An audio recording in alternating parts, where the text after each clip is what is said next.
다음 두 번째로 4분기 실적 시즌이 이제 마무리됐는데 향후 실적 방향성 어떠한가에 대한 내용입니다.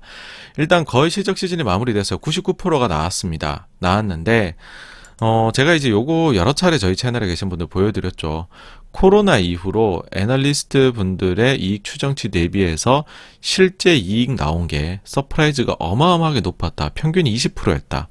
근데 그게 작년 3분기에 10%로 내려왔고, 그 다음에 지난 4분기, 지금 4분기 실적 시즌이 거의 끝난 거잖아요. 이거는 이제는 더 이상 서프라이즈가 나오지 않았다. 그겁니다. 자, 코로나19 20% 이상의 예상치 상해가 계속되었는데 3분기부터 10%로 꺾여 내려왔고 이번에는 불과 컨센 수준의 실적을 기록했다.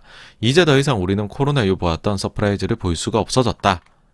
그럼 이제 안 좋은 거 아니냐인데, 근데 이제 이게 모든 게 가치는 가격하고 동행을 하는 거니까 밸류에이션도 보니까는 이제는 과거 그 평균 대비해서 20% 가까이 이제 그러니까는 이제 과거 평균이 5년 평균이 18.6배인데 뭐 21배, 22배 이 정도로 프리미엄을 10% 이상 받아왔던 거죠. 근데 그게 이제는 5년 평균 수준으로 내려왔다. 그러니까 실적 이제 서프라이즈 안 나오는 거 맞는데, 근데 증시도 좀 내려와서 프리미엄이 없다. 그런 얘기를 하는 거죠. 그러니까 증시 매력이 생겼다. 그런데 과거 5년 평균이 좀 높아요. 왜냐하면 서프라이즈가 계속 나오면서 계속 해가지고서 이 PR을 올렸잖아요. 10년 평균으로 놓고 보면 16.8배입니다. 이게 여기에서 나오는 거죠. 여기 선에서 보시면은 이게 주가예요. S&P 500 주가. 연한색이. 진한색이 보시면은 12개월 포워드 PER입니다. 이게 보시면은 과거에는 이게 네. 과거에는 보시면은 이게 PER이 좀 낮았었고 동행을 이제 또 이익이랑 하다가 그 다음에는 PER이 좀 높아진 거죠. 그렇죠? 그래서 10년 평균으로 놓고 보면은 여전히 평균 대비 높다. 뭐 이렇게 또 반대편에서는 이야기를 할 수 있다라는 겁니다. 자, 그러면은 지금까지 나온 건 그렇고 향후 실적이 어떠하냐? 다음 1분기 실적. 우린 그게 궁금한 거잖아요. 근데 여기에 대해서 기업들이 이제 가이던스를 제시한 것들을 가지고 와보니 정리를 해보니 부정적인 의견이 긍정적인 의견보다 2배 이상 많다라는 겁니다. 그리고 그러니까 이제 향후의 실적 시즌에 대해서 좀 안 좋게 보고 있다는 거죠. 이게 원래는 긍정이 계속 많았어요. 코로나 이후로는. 근데 지금 부정이 처음으로 더 많아졌는데 그것도 2배 이상으로 늘어난 겁니다. 기업 실적이 75%가 나온 시점에서요. 우크라이나 이슈가 터졌어요. 그러니까는 우크라이나 이슈가 터진 이후에 원자재 가격이 폭등하고 있잖아요. 여기에 대한 그러면 당연히 향후 실적 전망이 낮아질 수가 있겠죠. 그렇죠? 부정적으로 얘기할 수가 있겠죠, 여러분들.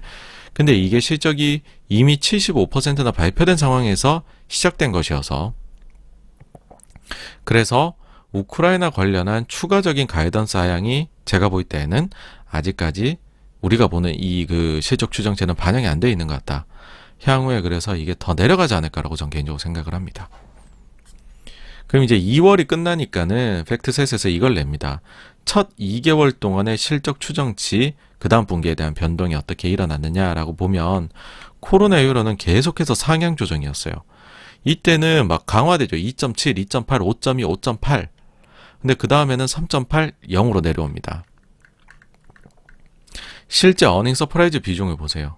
막 5.8까지 높아 2 후반에서 5까지 올라갈 때는 20% 이상의 서프라이즈가 나왔어요. 근데 그 뒤에 제로로 떨어지고 그 뒤에 이제 쿡쿡 떨어지죠. 여기 보시면은 3.8, 0 이렇게 떨어질 때에는 실제로 이익이 0으로 떨어진 때에는 10% 정도 어닝 서프라이즈 비율. 그러니까는 평균적으로 8.6% 정도 어닝 서프가 나오는 거니까는 거의 어닝 서프 없을 것이다가 맞춰진 거고, 그 뒤에는 지금은 이제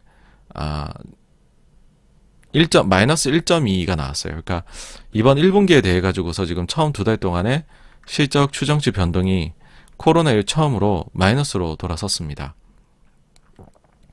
근데 이 마이너스의 질 자체가 좀 나빠요. 뭐냐면은 이제 세부적으로 섹터별로도 쭉 이제 그 자료를 제시를 해주거든요. 근데 보시면은 S&P 500 전체로 보면 마이너스 1.2인데 대부분의 섹터가 떨어지고 플러스 섹터들도 IT나 부동산이 1%대 3% 정도 상승, 있을 걸로 예상인 건데 극단적으로 높은 애가 있어요. 에너지 쪽인 거죠. 유가가 급등하니까 이쪽이 14.5% 오를 것이다라고 한 거죠. 그러니까 이거를 제외하게 되면 이게 더 처참하게 내려갈 수 있다라는 것입니다.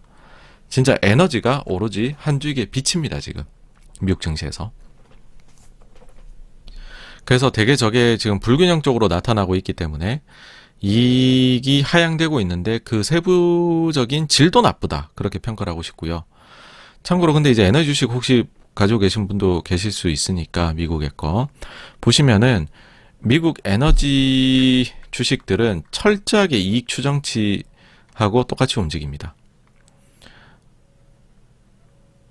그러니까는 보시면은 여기 포워드 EPS 이렇게 나오죠, 그렇죠? 포워드로 이익 추정치가 이렇게 된다. 이게 지금 쫙 누구하고 동행해서 움직였느냐 보니까는 유가랑 움직였다. 그리고 이제 실적 자체에 대한 추정이 주가하고도 같이 움직이니까는 결국에는 어떻게 되냐, 이게 3단 논법으로 보면은 기름 가격이 움직이는 거 보고서 에너지 기업을 투자하는 거는 절대적으로 맞다. 그게 이제 여기서 나오는 겁니다. 거의 동행을 하는 겁니다. 이런 식으로. 그래서 이제 사실 이제 여러 가지 데이터들을 지금 가지고 왔는데 결론적으로 드리고 싶은 말씀은 이겁니다. 솔직히 너무 많이 듣는 얘기예요. 실적은 좋아요. 실적은 좋아요. 실적이 너무 좋기 때문에 향후의 증시는 좋을 거예요. 바닥입니다. 이런 얘기들이 너무 많이 하시는데 진짜 실적이 좋은지를 제발 한번 찾아서 봐보셨으면 좋겠고, 너무 대표주들, 애플이나 이런 것들만 보고서 실적 좋다는 말씀도 제발 좀 안 하셨으면 좋겠어요. 그리고 생각보다 지금 실적 추정치가 내려갈 만한 요인들이 많다는 것도, 이미 그거를 기업들이 표현하고 있다는 것도 제발 좀 봐주셨으면 좋겠습니다. 그래서 많은 분들이 비동의하신 부분이긴 하지만은 지금까지 저는 여전히 주장합니다. 제가 볼 때는 아무리 보아도 지금의 국면은 역실적 장세의 한가운데이다. 그러니까 기업 실적이 한 번 더 나쁘게 나와서 시장 참여자들을 놀래킬 수 있는 상황이다. 그런 게 여전히 엿보인다. 그렇게 말씀드릴 수 있을 것 같습니다. 그래서 여기까지가요. 두 번째 주제, 미국 실적 시즌에 대한 이야기였고요. 다음으로 넘어가 보도록 하겠습니다.